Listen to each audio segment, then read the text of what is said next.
monde, je vous retrouve aujourd'hui dans une nouvelle vidéo. Alors je m'appelle Clara, j'ai 23 ans et je tiens le podcast que vous êtes en train de regarder, consacré au tricot, crochet, au point de croix, tout plein de choses, tout plein de loisirs créatifs dont je suis fan. Alors on se retrouve généralement une fois par semaine, une fois toutes les 2 semaines, je m'en sors. Selon si j'ai beaucoup de choses à vous montrer ou pas. Normalement j'essaie de filmer quand j'ai le temps. Quand il fait beau, quand il y a de la lumière naturelle. Mais bon, là il pleut, il va pleuvoir toute la semaine, on est jeudi. D'habitude je filme le vendredi, mais là comme c'est le grand week-end de l'Ascension, je vais pas avoir le temps. Et bon là on est jeudi, il est 20 h, donc il commence à faire nuit, en plus il a fait moche. L'horreur. Mais bon, je me suis dit que c'était maintenant que je filmais ou pas, et je me suis dit que faire un épisode, si je le postais, enfin, si j'attendais encore une semaine de le poster, je me suis dit que ça ferait beaucoup. Je vais vous montrer ce que je porte, puisque aujourd'hui je porte un petit tricot. Hop là. Voilà, je porte mon...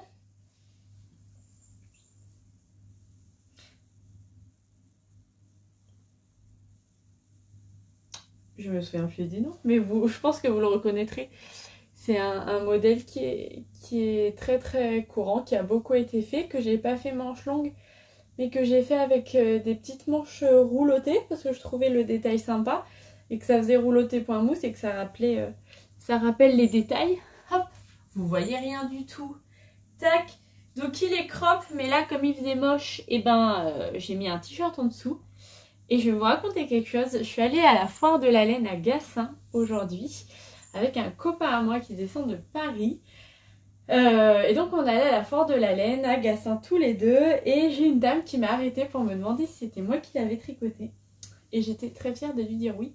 Et je porte une veste du commerce qui n'est pas à moi, mais à ma copine Flora. Flora, je t'embrasse si tu regardes ce podcast. Mais là, elle me dépanne bien cette petite veste, et je trouve qu'elle va bien avec Je trouve qu'elle va bien avec mon haut. J'ai Louisiana Sweater, mais c'est pas ça du tout. Ouais. Je sais pas. Aujourd'hui, on va parler... Je vais vous remonter un petit peu car je me suis mis à genoux. Aujourd'hui, je vais vous montrer ce que j'ai fait en broderie. Vous allez être déçus, il n'y a pas grand chose. Mais... il va y avoir de la couture aujourd'hui. Alors, niveau broderie à vous montrer, je vais avoir que ça. J'ai un petit peu avancé ma broderie du printemps. Mon sampler, mon spring sampler de The Frosted Pumpkin Stitchery. Mais pas assez pour que ça vaille le coup que je vous le montre. Donc, je vais juste vous montrer ça. C'est donc le défi météo de Jardin Privé que vous pouvez retrouver gratuitement sur son site internet. Et donc voilà, je vous disais, on est vendredi. On est jeudi, pardon. Donc je suis à jour lundi, mardi, mercredi, jeudi. Et ça commence à être pas mal. À chaque fois je vous le remontre. C'est peut-être pas nécessaire, mais je trouve ça bien. On commence à arriver dans des couleurs quand même assez chaudes. Vous voyez qu'il y a de plus en plus de rose, même du rouge maintenant. Donc voilà ce que ça donne. Je trouve ça sympa. Je trouve ça sympa et je suis contente. On est mi-mai et je m'y tiens. J'ai chaud maintenant. J'ai mi-mai et je m'y tiens. Cette broderie est à jour. Donc c'est vraiment chouette. Et donc voilà, je continue à l'avancer tranquillement et je la range dans sa pochette. Donc celle-ci, que je vous remontre à chaque fois, avec un motif de Julie Jolisonge. J'ai vu qu'elle avait relancé un motif gratuit. Je vais récupérer mes petits trucs. J'ai vu qu'elle avait relancé un motif gratuit, vous savez, qu'on suit sur son Instagram. Et c'est sympa. Et vous allez voir que j'ai... Enfin, vous n'allez pas le voir dans cet épisode, mais j'ai pas mal de broderies. Donc je me suis pas laissée tenter par ce défi-là. Mais je pense que dans l'année, j'en referai un pour me refaire une pochette comme ça. Parce que pour la broderie, ces pochettes un peu grandes et plates, et ben c'est super pratique. Et vous allez voir, je vous dis pas ça pour rien, puisque vous savez que j'aime beaucoup le travail de The Frosted Pumpkin Stitchery. Donc c'est deux anglophones, je sais pas si elles sont américaines ou si elles viennent du Royaume-Uni. Mais elles lancent chaque année un SAL, donc Stitch Along. C'est le même principe que des cales, donc knit along, sauf que là on brode ensemble un motif de point de croix qu'elle propose. Et donc quand celui de cette année a été annoncé, j'ai craqué. Celui de l'année dernière c'était Under the Sea sur le thème marin. Et cette année le thème annoncé c'est un thème un peu merveilleux dans les contes de fées. C'est en gros le retour en fait de la guerre, de ce que j'ai compris parce que je parle pas anglais. Mais en gros c'est ce qui se passe quand les chevaliers rentrent au château après avoir gagné une bataille. Enfin après avoir, oui je pense que c'est gagné. Je pense pas qu'il fait très après avoir perdu.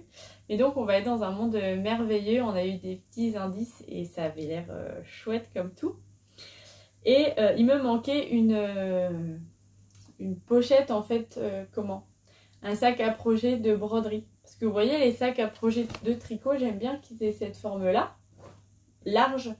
Mais c'est vrai que pour la broderie, au final ce que je préfère moi comme pochon, c'est vraiment ce format là. Si c'est une broderie qui a vocation de rester chez moi et de pas bouger. Sinon c'est vrai que par exemple j'ai celle-ci dans laquelle j'ai mis ma broderie alimentaire. Ma broderie gâteau. Bon bah c'est une petite pochette que j'ai, je mets tout. Mais c'est quand même moins terrible car la broderie doit être pliée en plein de morceaux et tout et tout. Donc bref, tout ça pour dire que je préfère ce format là qui est très simple. Hein. C'est juste deux carrés qu'on coud ensemble. Une petite fermeture éclair, tac tac. Puis c'est fini. Celle-là c'est maman qui me l'avait cousue. Et là j'ai pris le tutoriel en fait, enfin je voyais un petit peu comment c'était fait, même si je suis une quiche en couture, c'est quand même pas bien compliqué. Mais je me suis quand même fortement inspirée du patron de Ludivine Rose. Et je me suis fait un petit sac à projet spécial broderie avec un tissu que j'avais acheté dans un magasin de tissus, je ne sais plus lequel. Mais je sais que c'était un pan, j'avais pris en fait... C'était un pan avec 3 carrés avec des animaux dessus. Donc il y avait un tigre, il y avait les antilopes. C'est vraiment un très très beau tissu. Un tissu un peu dans un style africain. Ça doit avoir un nom particulier que je ne connais pas. Et si je l'avais acheté, c'était moi surtout pour celui-ci. L'éléphant. Puisque voilà, c'est l'animal... préféré de mon compagnon, c'est son animal totem. J'ai un éléphant tatoué sur le pied en plus quand même, faut le rappeler. Et sur chaque côté il y avait donc les 3 motifs et sur chaque côté du tissu il y avait cette bande là entourée de noir et dont moi je me suis servie pour faire la petite attache. Donc voilà, je trouve ça vraiment... Alors les couleurs sont folles. C'est pas du tout le style que j'aime habituellement, puisque moi je préfère ce qui est peut-être un peu plus doux, romantique et tout ça. Mais là, pour un sac à projet, ça claque. Voilà, j'aurais peut-être pas mis en décoration, vous voyez, en coussin chez moi. Ou alors j'aurais redécoupé les cadres. Mais le tissu est tellement beau que je trouvais ça dommage en fait de pas l'utiliser. Et donc voilà mon sac à projet. Et le tissu que j'ai mis à l'intérieur, j'ai pris une fermeture éclair rouge parce que j'avais envie que ça pète, vu que tout est bien coloré. Alors j'ai commencé à préparer, donc je peux vous montrer ça après. Tac. Est-ce que je vais vous le retourner pour que vous voyez. Hop. Plutôt fière de moi, j'avoue c'est clean en plus. Et vous voyez, il est trop beau ce tissu. J'en ai encore et je pense que je vais me faire un autre sac à projet comme ça. Mais en fait j'ai envie de le garder parce que je me dis que peut-être si un jour j'ai un atelier dans ma future maison, si on arrive à acheter, Ce serait trop bien dans un atelier, ça. En coussin de déco, en rideau. Mais il faut pas que j'attende. Il faut pas attendre de dire si j'avais, si j'aurais, si... J'en ferai peut-être un autre sac à projet. Mais voilà, j'ai mis ça à l'intérieur. J'avais envie de faire quelque chose avec ce tissu. Et il m'en reste. Donc ouais, je me ferai peut-être un autre sac à projet. Hein. Faut pas attendre tout le temps. Mais enfin, je suis très contente. Vraiment, hop. Vous allez dire, c'est super facile à faire, Clara, t'abuses. Finition propre, bim bam boum, hop, aucun fil dépasse, petit angle et tout. Trop fière. Pour une fois que c'est à peu près bien ce que je fais en couture, je suis trop fière. Donc, j'ai fait mon sac à projet pour ce fameux sale de The Frosted Pumpkin Stitchery qui commence le 25 mai. Donc j'ai acheté, puisque quand on achète avec l'offre de lancement, ça coûte, il me semble, 11 € au lieu de 17. Et ça dure pas une année, je crois que ça dure 9 mois, je sais plus combien on a d'indices. C'est ça, 9 ou 10.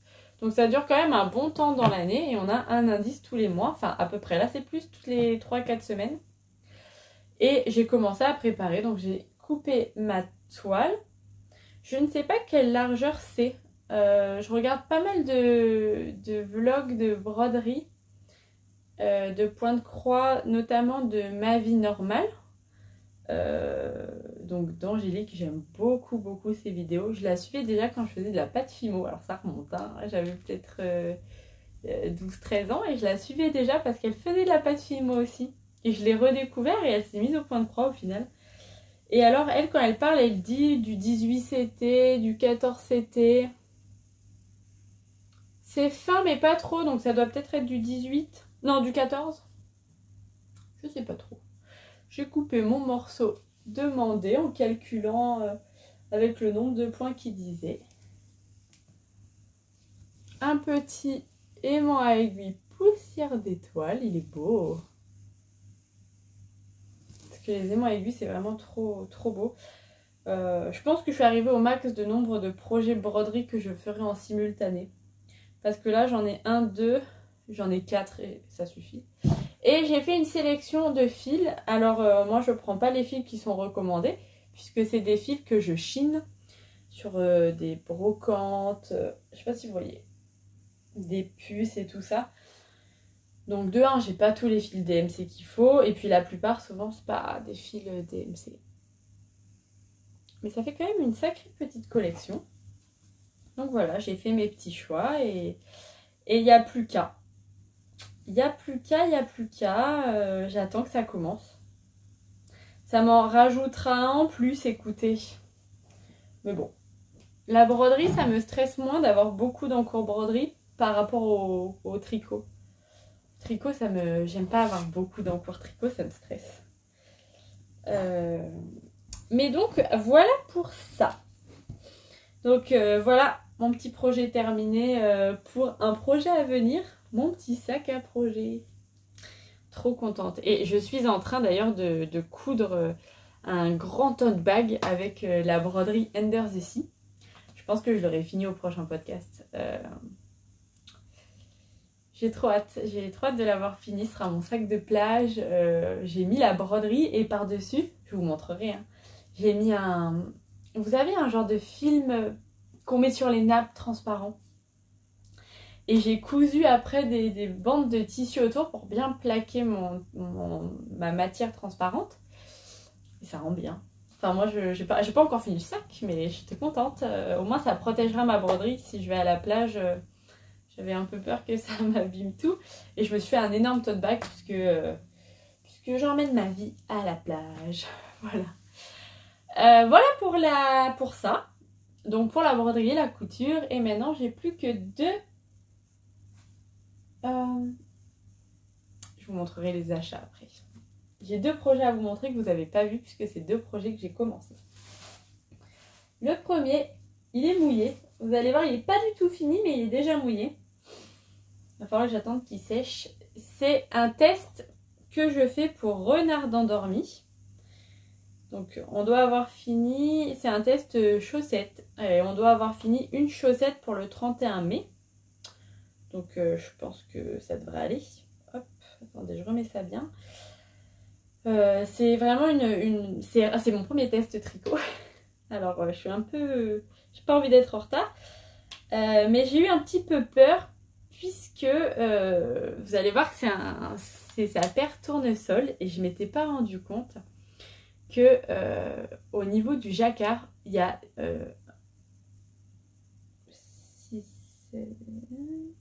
7 rangs où on fait du jacquard avec 4 couleurs.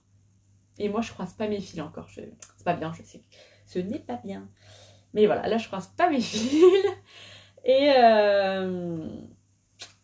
Et c'était dur. Oh là là, c'était dur. Et en fait, j'ai testé mon pied passé, mais c'était pas à la folie non plus. Et en fait, ça faisait pas très très beau à certaines parties, donc j'ai voulu le mettre à tremper. Et donc là, il est en train de sécher parce que je voulais voir si le jacquard allait s'étirer. Ouais, comme ça rend bien. Comme ça rend bien. Et vous voyez, là, ça s'est quand même pas mal bien lissé et tout. Je pense que pour la deuxième, je prendrai le temps d'apprendre à croiser les fils. Mais là, c'était l'excitation du truc, quoi. Je vais vous parler des laines. Alors, la laine, celle-ci, c'est une laine de Le Chat qui tricote que j'ai acheté, vous l'avez vu dans mon dernier épisode.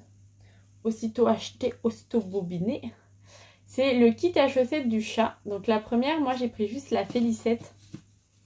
Donc qui s'appelle Allée des cerises. J'ai pas pris le mini qui s'appelle Verveine. Donc le mini c'est chaton. Moi j'ai pris Félicette dans le coloris l'Allée des cerises. Le Chat qui tricote. Donc une mercerie à Aix-en-Provence. Et c'est beau, hein. Ah là là. C'est super beau. Et vous voyez, est-ce que vous voyez bien? On voit que celui-là est bien et celui-ci en fait il était dans mon angle puisque moi je le fais en Magic Loop. Et on voit qu'il y a le... Vous voyez qu'ici c'était l'angle mais tout s'est bien lissé quand même. Ça va. Bon, on voit que là il y a un petit décalage, le décalage du début de rang. C'est quoi ça? Oh, bah j'ai dû faire une erreur là. Là, il y a eu un petit souci technique qui s'est passé ici, dis donc. Ah ouais. Là, il y a quelque chose qui n'a pas fonctionné. Bref. Je suis quand même contente. Donc voilà, celui-ci, on voit pas beaucoup, mais c'est ça. Oh, ça va être beau. Hein. Oh là là, ça va être beau. Après, pour le vert, c'est un reste. Aucune idée du nom de la couleur. Que j'avais acheté chez Au Fil de Russe. À la base, pour me faire un châle de Noël. Que je ferai au final, je pense, cette année. Je me le ferai pour cette année, donc j'achèterai de la laine. Je l'avais commencé l'année dernière et j'avais paniqué. Trop compliqué, trop de dentelle, trop de jacquard. Je m'étais dit cette année elle n'est pas pour moi. Elle est super belle. Et au final j'avais fait un autre châle et il m'en restait pas mal. Et donc là je le réinclus dedans. Le marron c'est pareil, c'est un reste. Hein. C'est un reste de... J'ai plus l'étiquette mais c'était un peu la même gamme que celui-là. C'est de la Regia que j'avais acheté en Allemagne, il me semble. Donc voilà, pareil, un reste. Le petit marron clair, c'est un reste que j'ai utilisé aussi dans cet ouvrage-là. Donc c'est ce qui me reste du calendrier de l'Avent de Tricot et Stitch. Le coloris, j'ai enlevé toutes les étiquettes, donc je vous avoue que je sais pas trop. Coloris, je crois que c'était sucre d'orge, j'invente. Vous voyez, c'était un marron avec du stélina, du rouge, du vert. Oh, je sers à rien, je connais aucune étiquette. Je vous présente tout, mais je sais pas les noms. Et le petit moutarde, c'est un moutarde de la bien-aimée. Un mini que j'avais acheté aussi. Au final, là, ça commence à me servir d'avoir plein de petits restes. Va falloir que j'apprenne à bien faire du jacquard et ça va le faire. Mais donc, voilà où j'en suis pour le moment. J'espère que la prochaine fois que je viens vous voir, cette paire de chaussettes est terminée. J'aime bien le motif petit comme ça aussi. Il me reste encore deux rangées de feuilles à faire. Mais vous voyez, ça s'est bien étendu et tout. Bon. C'est parfait. Je vous avoue que j'ai eu peur. Donc là, il est mouillé, donc je vais devoir attendre que ça sèche avant de le recommencer. Mais la partie plus compliquée, en fait, c'est juste cette partie-là. C'est parce qu'il y a beaucoup de couleurs et c'est vrai que moi, ça m'a assez surprise. Là, maintenant, bon, il n'y a que 2 couleurs, ça va. Puis après, on va reprendre ce petit motif ici. Puis on fera le talon. Et ça va le faire, quoi. Ça va le faire, j'adore. Vous devez en avoir marre que je vous le mette, je le trouve super beau.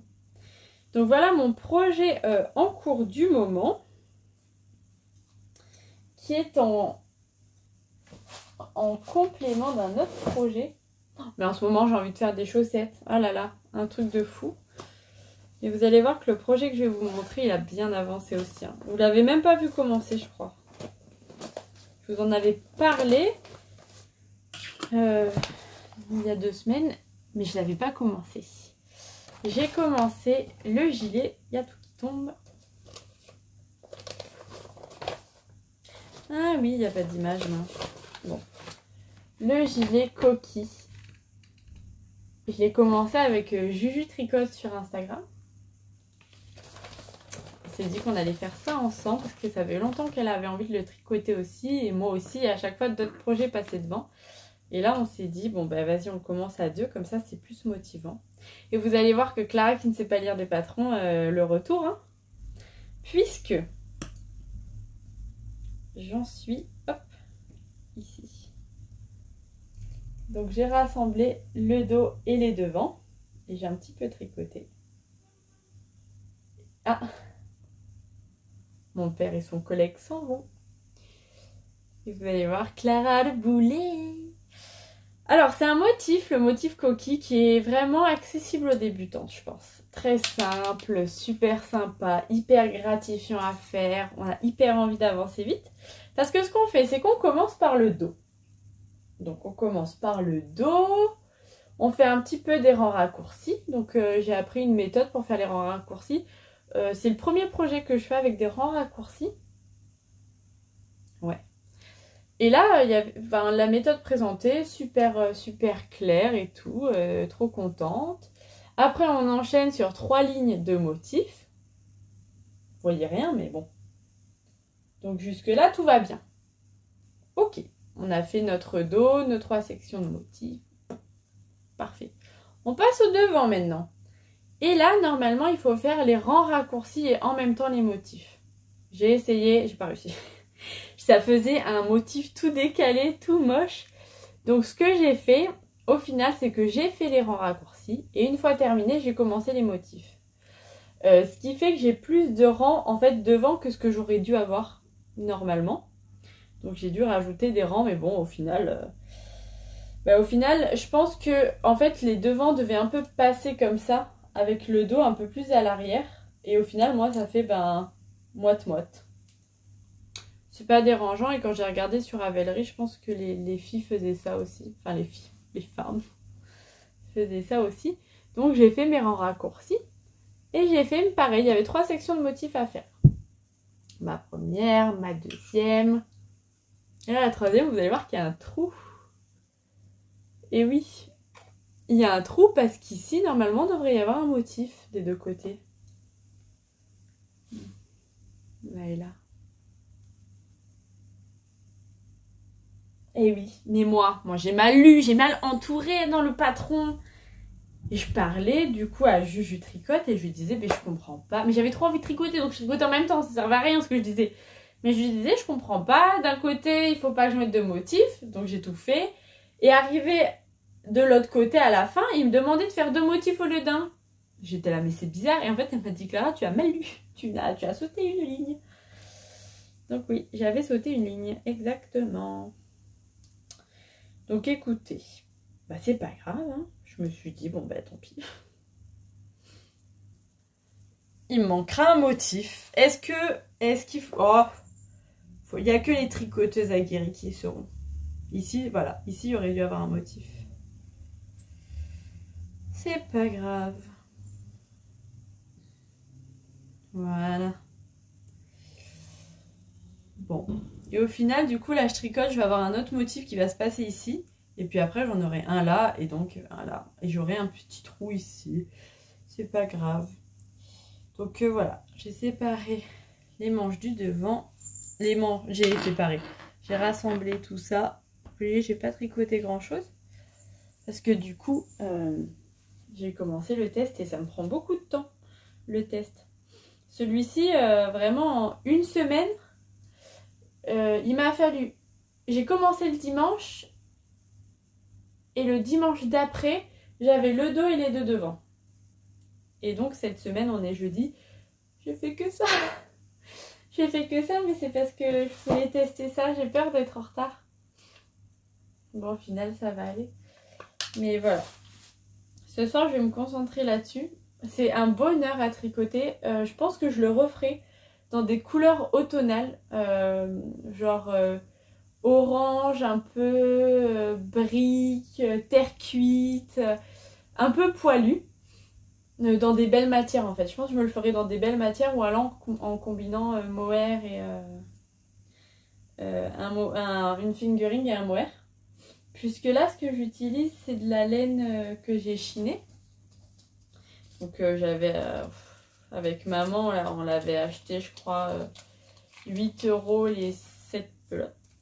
Ouais, c'est ça, 8 € les 7 pelotes, il me semble. Donc c'est de la Bergère de France, de la ciboulette. Je sais même pas si elle est encore commercialisée.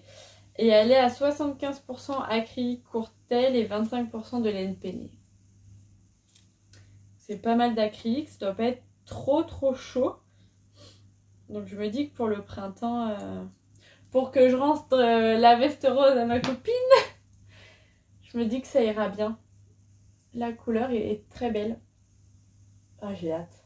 C'est un plaisir. Alors, pour les débutants, c'est non. Mais c'est un plaisir à tricoter. Je pense que si vous êtes un petit peu plus aguerri que moi, vous n'avez pas de problème à tricoter ça. Ouais, c'est vraiment un tricot plaisir. Oh là, vous êtes devenu noir, ça veut dire que je n'ai plus de batterie. Donc je pense que je referai ce modèle. Ouais, c'est même sûr que je le referai. Bon, une fois que j'ai terminé, je vais passer le modèle à maman parce qu'elle veut se le faire aussi. Donc voilà. Je voulais vous montrer ce que j'ai reçu puisque mon chéri m'a offert un petit kit de chez Madeleine et Philibert. Il m'a offert le kit pour que je puisse me faire mes chaussettes Omar de Lysandre Hourdin.